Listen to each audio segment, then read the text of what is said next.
cheng tikla zaung ta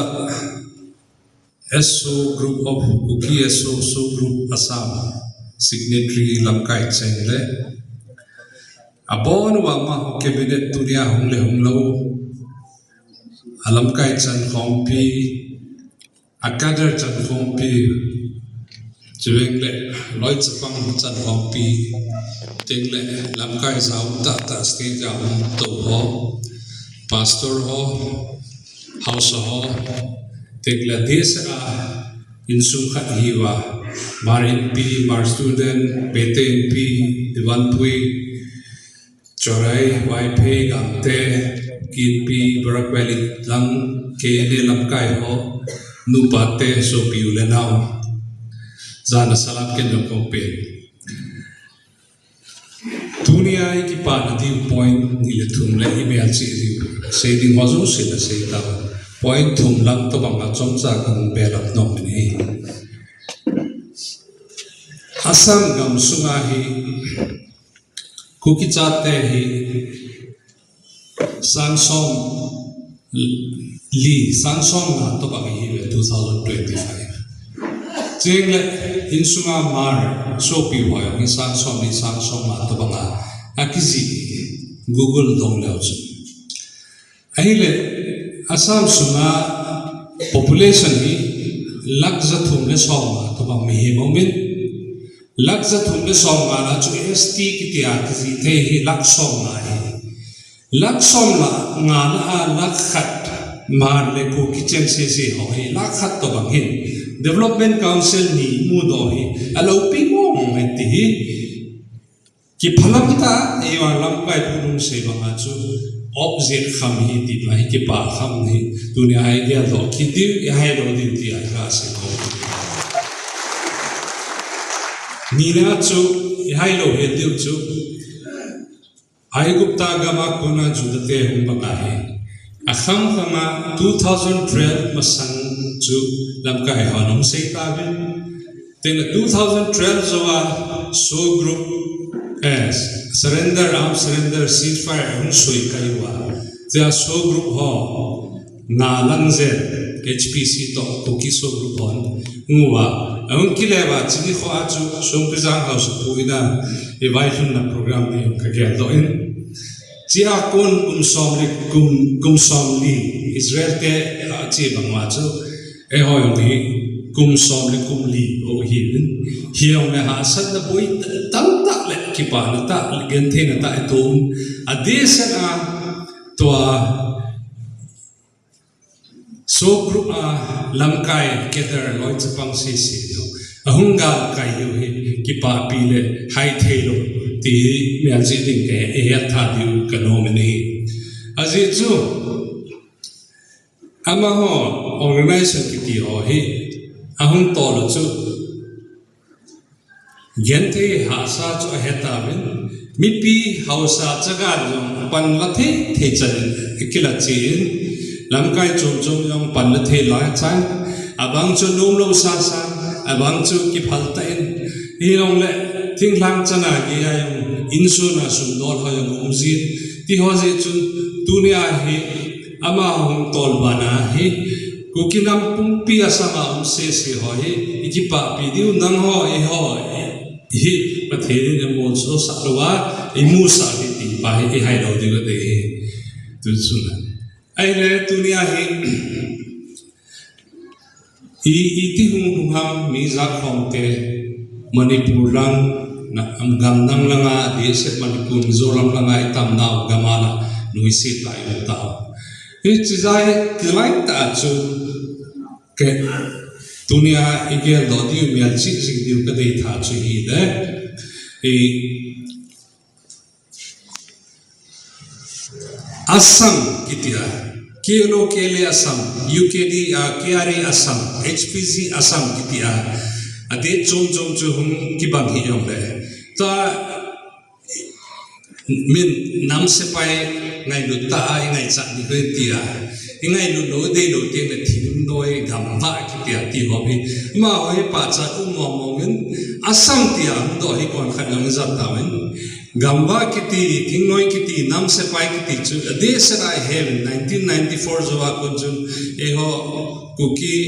de kuchi chi ha ho se se chu ni ha mu ta ben oi na chom chom chu sei sau lo ben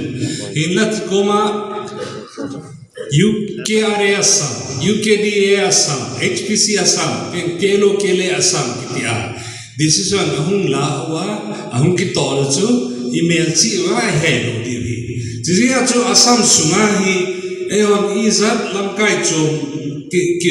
unjong le Manipur Mizoram Nagaland so pi sangam wen lamkai mi hau bigen thei mi ching ki tamjong le hasan ni khwa hi ma hon dan lu zu ya thosilen kha blanket kha jong ki thopi po sarkara kona yon ki thopi po ichen nagam wa hi isopi ichen khom bi hote teng ichen nagam wa bai hom hoto ai thei ding pa chu ahung i gal dot panwa ade serai nam se pai hon chini akuna asam kitia ahung se ahung hen do para chu midang koidang sopi ulenau dang ho organization dang ho sei sit na sei phat nai loin ama chini khwa chu kha chu me chi diwi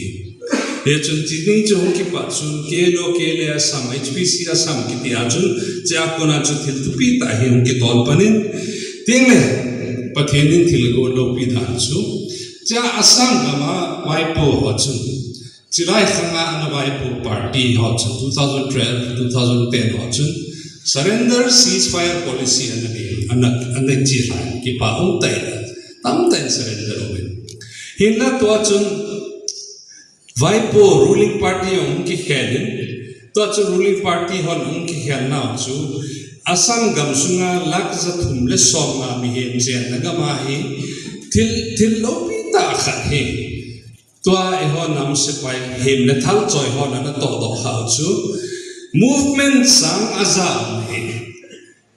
chief minister hoitam minister hoitam council hoitam in demand committee kiti hi asang azam he hinla hem le thal choi ya demand committee pa chun pathenin anopi da ni ong go tu da bi kidam kum som kum ri sunga he ama ho chu khat bedinga chai do te ti pa chu policy to ruling party to Himanta Biswa Sharma ti wa lam kai ha pa cha pa chu chito hong ki to kha he ya hai lo ti we chu pa chu zia chun tu a he Assam sarkar chun ades 2016 zowa kona chu chai lo MOS kitia soi kai khum kha na ong lo ho pa chu khat ve hem le thal da ha demand nei puma hem le thal nam do ma in la demand chu hem le thal ha na helwa ki ho lim ha na sarkarin bon na de tia ana poma ana da la ho chu dunia hi chai lo lai ho chu chai thedi atia ola ahum bon le ani he chula DHD Karbiang Long Bodoland kiti hoi ana chai tengle tu nai masanga ruling party to ala lai ho adivasi ti ho chana bola hele tu ka achu aval ju tarik som lena march nia ki chai chu mar le kuki so group ho cha ki chai tai ti chu chizowa chu policy ho chu kumni kum thumma sanga chu policy ki pan dan tin 2021 20 da chu tu kal hem la thal choi mana chu surrender boarding ki ho bidding demand tal hem la thal choi choi chu khap chai di ti hai ku thima gu ai la hem la thal na ko ya ki ho chu khat ve gum kha na sending MOS ki pa chu policy ye chun tu iza lam kai ho he heaven to atu ho lam kai ho in heaven I chara he ma in home department SB department to na chevin e hon children in pi yong keso hon achom chom hausan yong angai lu ho chun an ki ho ti win intellectual ho an ki thopi win chi chan chi chevin hinla til khat chuin ama ho law Japan stipend ki ho chan ho chu political decision om lo phet chu khum khan nom the poi e chun hi la ka pa chan mong nom chu a je chu ma hoi ge ngai ta in phat chance holun political lang bureaucratic lang office administration lang a ha po with achieve ne abo the chan bolun so group o se chun abolun ki thopi the chan mi chom na ki thopi be hinla zat from te voter base ni lo voter base la MLA khat ke khat i macha khoi kha the lo garbiang long ni tele asam tele kacha tele la khat to bang yang hi khom lo jibana ke a ba hi kinna la yo pa cha